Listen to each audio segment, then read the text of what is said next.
In a project file, you can use global parameters to control the geometry of elements and build relationships between different elements in the project. You can also use formulas to create complex parametric relationships between the global parameters. In this example, the doors leading to the classrooms are constrained to the intersecting perpendicular wall. When the wall moves, the doors move as well.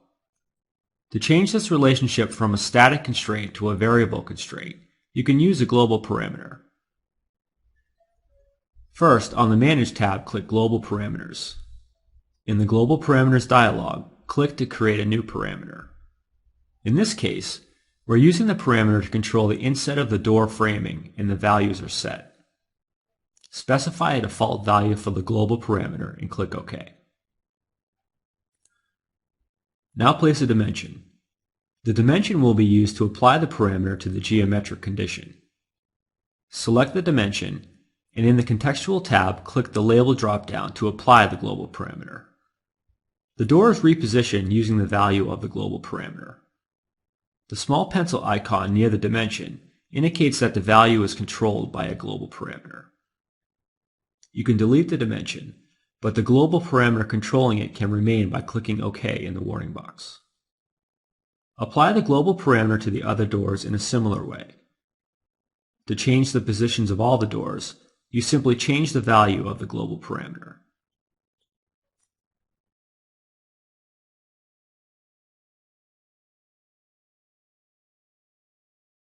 You can also use global parameters to directly control certain instance parameters in a family. For example, the ceiling element in this section is constrained to the underside of the deck above in order to maintain a consistent plenum space. A reporting global parameter establishes the position of the ceiling relative to the first floor.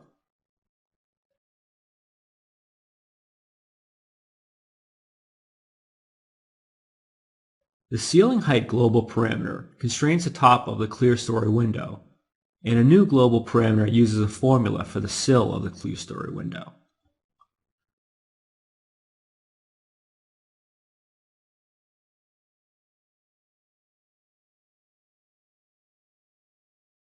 Now when the floor structure is altered, the ceiling position and the clerestory automatically adjust to maintain the minimum plenum space required. By using global parameters to create relationships between elements in a model, you can update and maintain the model geometry more easily.